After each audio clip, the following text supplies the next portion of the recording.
Hello students, welcome to साइटोन education. Myself Lokesh Kachhawa और आज अपन जो टॉपिक पढ़ने वाले हैं वो है फिजिक्स का आपका 12th क्लास का फर्स्ट चैप्टर, जिस चैप्टर का नाम है इलेक्ट्रोस्टैटिक्स। जी हाँ दोस्तों, इलेक्ट्रोस्टैटिक हिंदी में से कहते हैं स्थिर वैद्युत। जो हमारे हिंदी मीडियम के विद्यार्थी हैं वो भी इस लेक्चर को देख सकते हैं। मैं बीच बीच में जो कॉम्प्लेक्स इंग्लिश के जो टर्मिनोलॉजीज हैं उनको मैं हिंदी में बताता रहूंगा, तो आपको ये लेक्चर समझने में कोई प्रॉब्लम नहीं होगी। तो हिंदी और इंग्लिश मीडियम के जो दोनों तरह के विद्यार्थी हैं इस लेक्चर को अच्छे से देख सकते हैं। तो चैप्टर शुरू करते हैं। क्या है इलेक्ट्रोस्टैटिक्स? इलेक्ट्रोस्टैटिक्स को समझने से पहले अपन बात करते हैं इलेक्ट्रोमैग्नेटिज्म की। इलेक्ट्रोमैग्नेटिज्म क्या है? साइंस की वो ब्रांच है, साइंस का एक ऐसा एरिया है जहां पे हम इलेक्ट्रिकल फील्ड और मैग्नेटिक फील्ड का जो बिहेवियर है उसके बारे में स्टडी करते हैं। इलेक्ट्रिकल फील्ड क्या होता है आप पूछोगे मुझे, तो इलेक्ट्रिकल फील्ड की अगर बात करें तो आपने अपने घर पे जो सर्किट्स होते हैं, जो स्विच बोर्ड होता है जिसमें तार होता है, तार के अंदर करंट चलता है, तो जो करंट जो चल रहा होता है वो किस फिनोमिना की वजह से चल रहा है? वो होता है इलेक्ट्रिकल फील्ड। और अगर आपको ज्यादा फील लेनी हो तो आप उसको हाथ भी लगा सकते हो, हालांकि ये नहीं करना। आपने जब कभी हाथ लगाया होगा तो आपको शॉक लगा होगा, तो शॉक किसकी वजह से लगा है? वो करंट की वजह से लगता है। और ये करंट क्या है? ये एक इलेक्ट्रिकल फील्ड की प्रॉपर्टी है। तो इलेक्ट्रिकल फील्ड आपने देखा है। बात करते हैं मैग्नेटिक फील्ड। तो मैग्नेटिक फील्ड क्या होता है? आपने मैग्नेट्स देखे होंगे। अच्छा, जो स्पीकर्स होते हैं आपके घर में, कभी स्पीकर खराब हो गया हो तो आपके अंदर क्या साइंटिस्ट जागा हो तो आपने ये चेक किया हो कि वो स्पीकर अगर आप खोलते हो तो उसके अंदर आपको मैग्नेट्स मिलेगी। तो मैग्नेट्स जो है उस मैग्नेट्स में रिपेल भी करती है, अट्रैक्ट भी करती है। तो वो किस वजह से करती है? वो जिस वजह से करती है वो होता है मैग्नेटिक फील्ड। तो इलेक्ट्रोमैग्नेटिज्म साइंस की वो ब्रांच है, साइंस का वो एरिया है जहां पे हम इलेक्ट्रिकल एंड मैग्नेटिक फील्ड के बारे में पढ़ते हैं, उनके बिहेवियर के बारे में पढ़ते हैं। ठीक है, the science which combine both electrical and magnetic field phenomena is called electromagnetism. Okay, तो ये हो गया आपका इलेक्ट्रोमैग्नेटिज्म। अब बात करते हैं कि इलेक्ट्रोमैग्नेटिज्म जो है उसके दो टाइप होते हैं। जैसे एक पिता है तो उसके दो पुत्र होते हैं, राम श्याम। वैसे ही इलेक्ट्रोमैग्नेटिज्म जो है उसकी दो टाइप्स हैं, दो ब्रांचें हैं अलग अलग। एक तो है इलेक्ट्रोस्टैटिक्स और एक है इलेक्ट्रोडायनेमिक। ये जो इलेक्ट्रोस्टैटिक वाला जो ब्रांच है वो हमारा पूरा का पूरा चैप्टर है। इस चैप्टर में हम पूरा का पूरा जहां जो भी बात करेंगे वो इलेक्ट्रोस्टैटिक की करेंगे।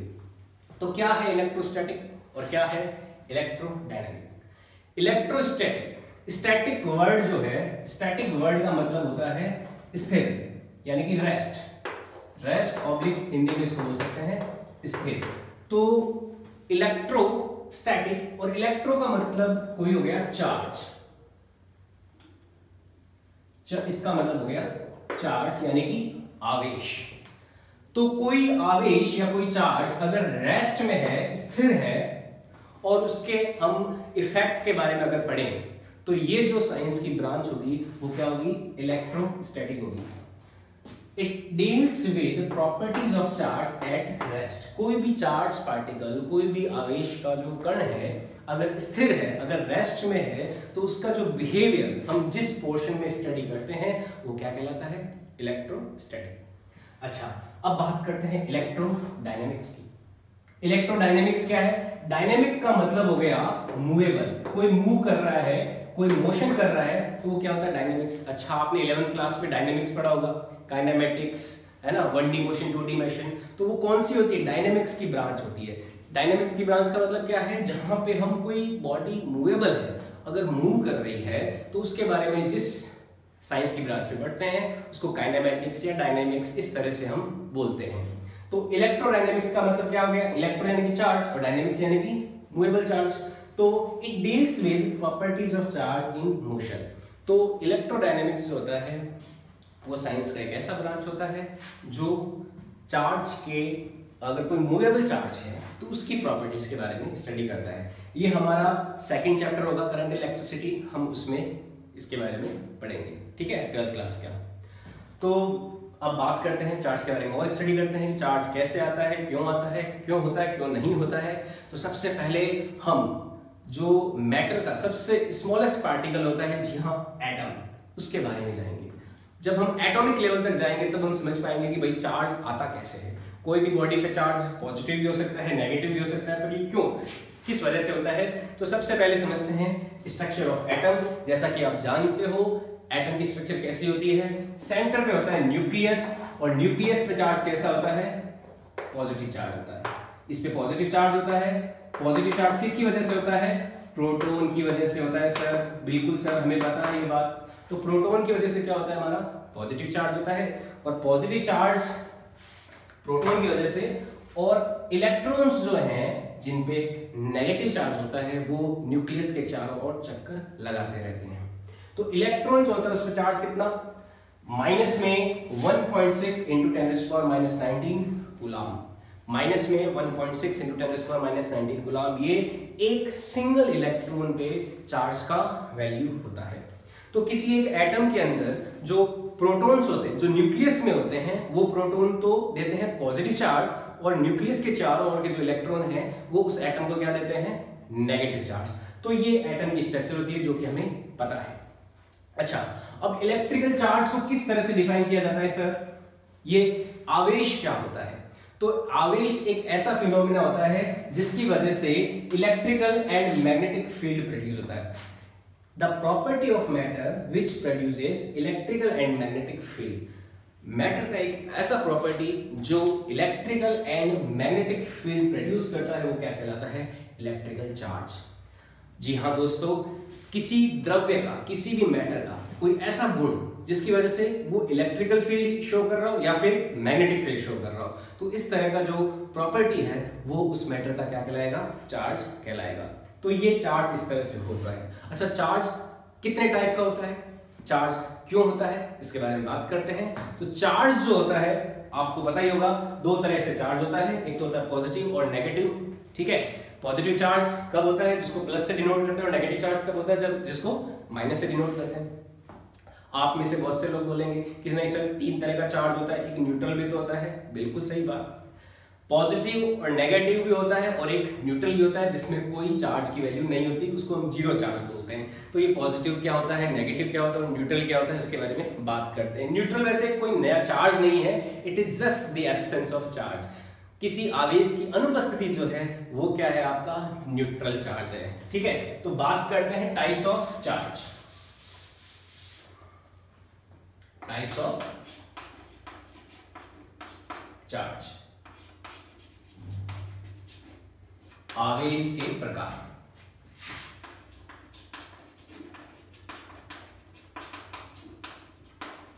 तो आवेश जो है दो तरह का होता है, एक तो होता है पॉजिटिव चार्ज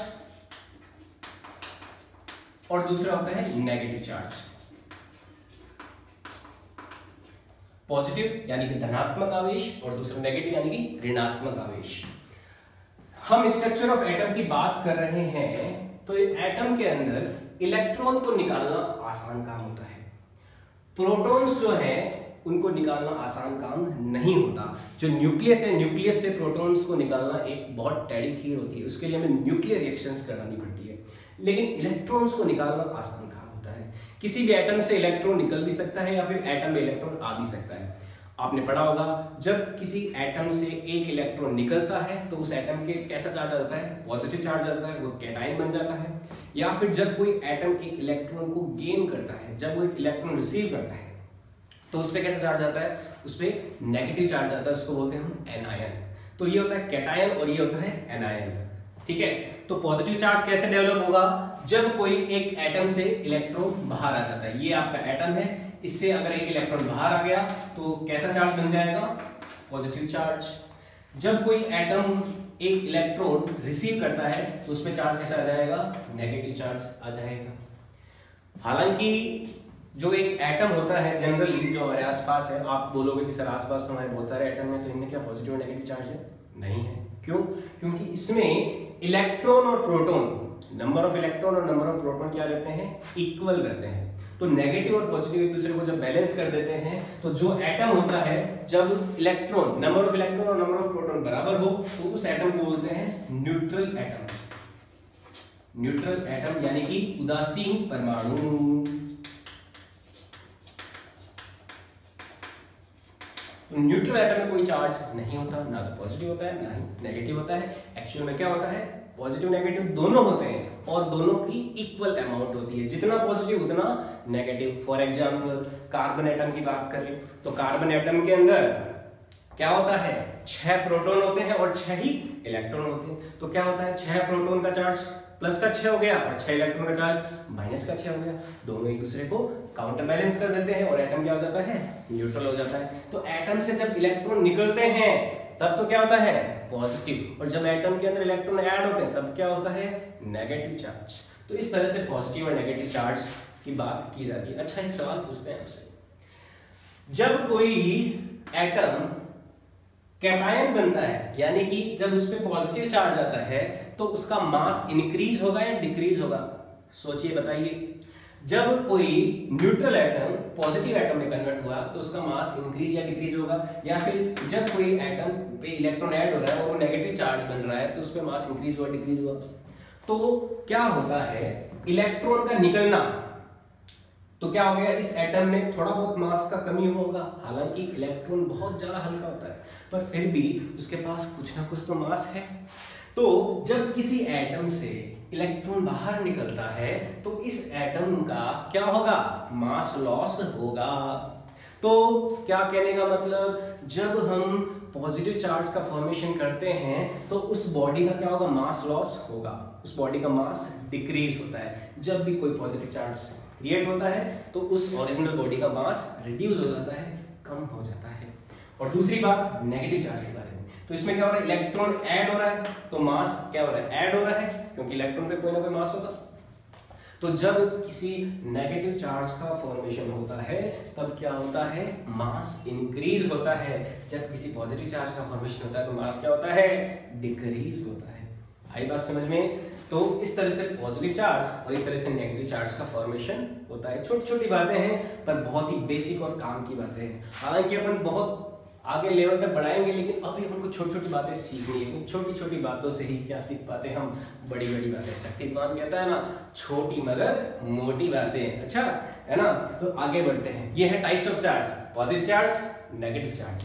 आगे बढ़ते हैं, आगे चार्ज की यूनिट क्या होती है भाई, उस पर बात करते हैं कि चार्ज क्या होता है, यूनिट होती है कोई ना कोई। अच्छा, यूनिट क्या होती है, जैसे मास को मेजर करते हैं किलो में, लेंथ को मेजर करते हैं मीटर में, तो चार्ज को भी मेजर तो करना ही पड़ेगा ना। तो यूनिट्स ऑफ चार्ज,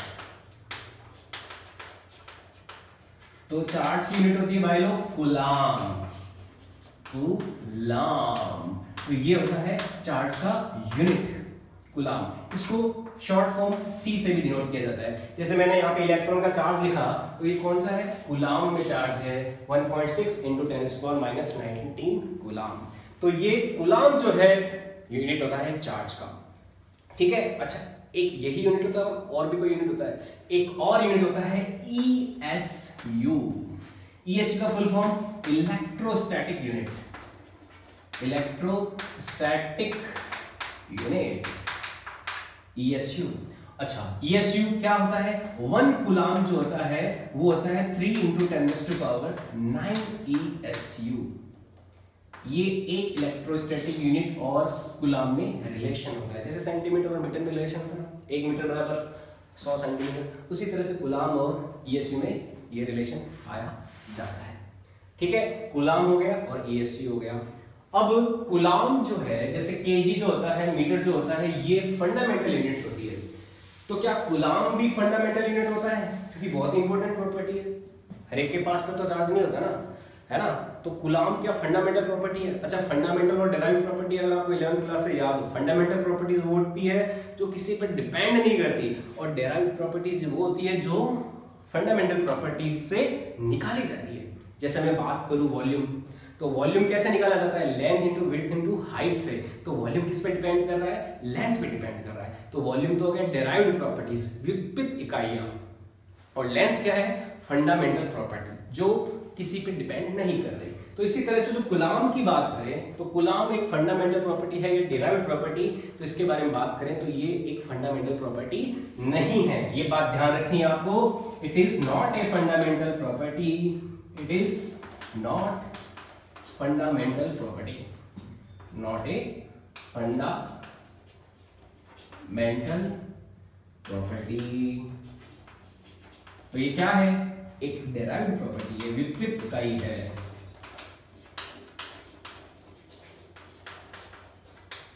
अच्छा, डिराइव्ड प्रॉपर्टीज वो प्रॉपर्टीज होती है जो किसी दूसरी यूनिट पे डिपेंड करती है। अच्छा, ये किस फंडामेंटल प्रॉपर्टी पे डिपेंड होती है उस पर बात करते हैं। तो जो करंट होता है, करंट आई, आपने 9th क्लास 10th क्लास में पढ़ा होगा। करंट क्या होता है, चार्ज अपॉन टाइम। चार्ज को मैं क्यू से डिनोट करता हूं। चार्ज में अगर मैं टाइम का भाग दे देता हूं तो मेरे पास क्या आ जाता है, करंट आ जाता है। इसी तरह से अगर मैं चार्ज की बात करूं तो ये क्या हो जाएगा, करंट इनटू टाइम। तो करंट में मैं अगर टाइम का मल्टीप्लाई कर देता हूं तो क्या आ जाएगा, मेरे पास चार्ज आ जाएगा।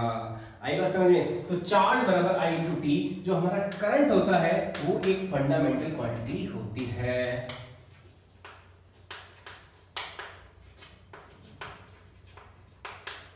ये एक आधारभूत इकाई होती है। चार्ज क्यों फंडामेंटल इकाई नहीं होता, क्योंकि फंडामेंटल यूनिट को लेने के लिए उस यूनिट का जो यूज है वो बहुत बार आना चाहिए। चार्ज ज्यादा यूज नहीं होती, लेकिन करंट जो होता है बहुत ज्यादा यूज होता है। आप वायर में बोलोगे तो वायर में कोई करंट है या नहीं, ऐसी बात बोलते हैं आप। ऐसा तो नहीं बोलते वायर में चार्ज है या नहीं है, ऐसा नहीं बोलते ना। तो करंट क्योंकि बहुत ज्यादा यूज होता है, करंट ज्यादा फेमस है चार्ज से, इस वजह से हम करंट को क्या लेते हैं, फंडामेंटल क्वांटिटी लेते हैं, चार्ज को नहीं लेते। तो करंट हमारा फंडामेंटल क्वांटिटी होता है। और ये हो गया, चार्ज एक डेराइव्ड यूनिट है, फंडामेंटल यूनिट नहीं है। अच्छा, डायमेंशन की बात करें, डायमेंशन फॉर्मूला, डायमेंशन फॉर्मूला किसका, चार्ज का। तो चार्ज का डायमेंशन फॉर्मूला क्या होगा, आई का आई और टी का डायमेंशन कैपिटल टी। तो चार्ज का जो डायमेंशन फॉर्मूला आएगा, ऐसे लिखते हैं ना, mlt -2 -1 ऐसे। तो m0 l0 और i हो जाएगा 1 और t हो जाएगा 1। तो इस तरह से हम चार्ज का डायमेंशन फॉर्मूला लिखते हैं। तो ये हो जाएगा आपका चार्ज का डायमेंशन फॉर्मूला। आई बात समझ में। तो वीडियो को लाइक करें, शेयर करें, सब्सक्राइब करें। आज के लिए इतना ही, बाकी आगे का कंटेंट अपन नेक्स्ट वीडियो में लेंगे। Thank you very much.